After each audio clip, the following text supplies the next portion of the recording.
Hi folks, thanks for joining me at Kidney Journeys. My name is Kyle Chang. I've been a dialysis patient since 2013. So some of you guys know I have a different renal diet. I don't fit with the typical renal diet. A lot of folks do not. There is not one single renal diet, although there are certain textbooks of things to avoid. Phosphorus and potassium and calcium as you're eating different things based on your labs you may want to avoid because it typically does keep dialysis patients a little bit healthier since we are less able to process those without the natural functions of our kidneys. With that in mind, again, there is not one single renal diet. There are many types of renal diets, and everybody in this journey has different stages. Some folks may have a renal diet before they go on dialysis. In stages 1 through 3, it's typically considered fairly normal diet for the most part, unless your nephrologist or doctors have given you specific parameters. In stages 1 through 3, you may probably just want to eat healthy, less eating out, control your sodium and sugar intake because sodium raises blood pressure and sugar intake and carbohydrates could sometimes affect your blood glucose if you're diabetic.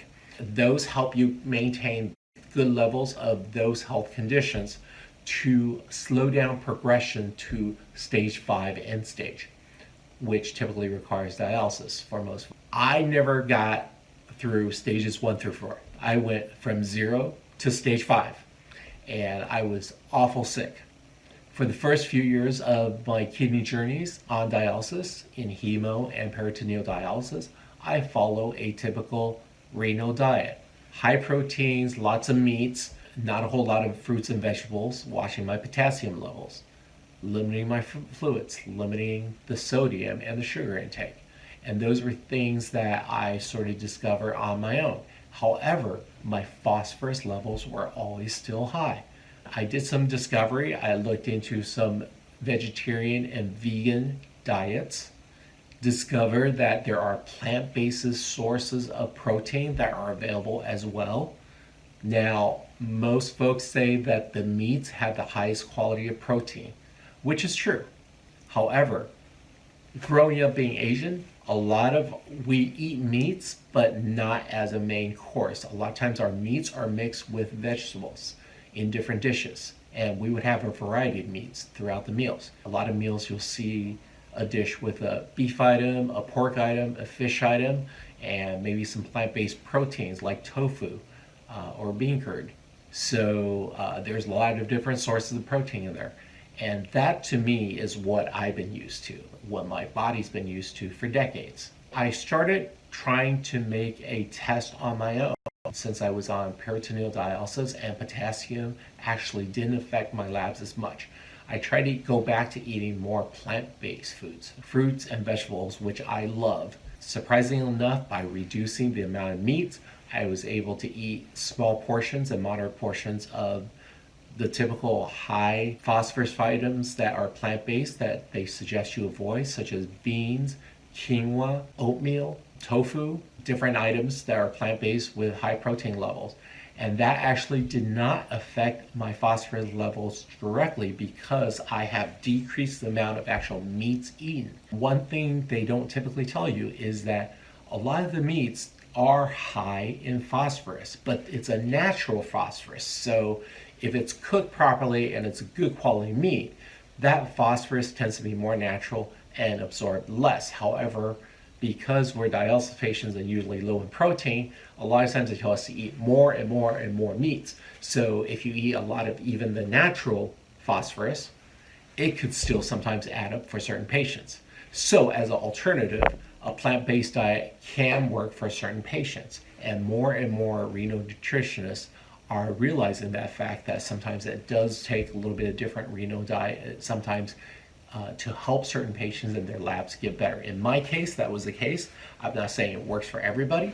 However, if you do want to try a plant-based thing, I do encourage you to work with your renal dietitian at the clinic and also your nephrologist so they can monitor your labs and make sure you have the right amount of nutrition and also your labs are in good order as you make these big dietary adjustments.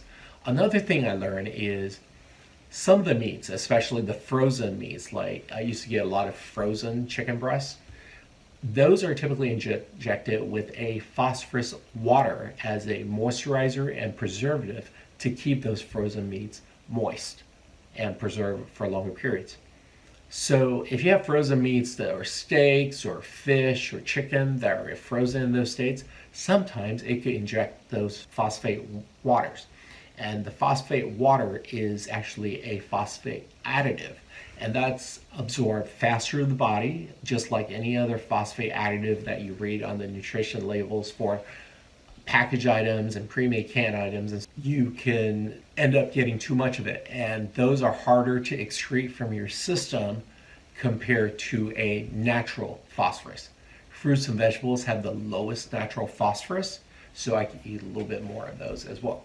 But I still get choosy. So the high phosphorus items like beans and quinoa, like I talked about, I do moderate how much I consume of those. I don't consume it with every meal. I don't consume it every day.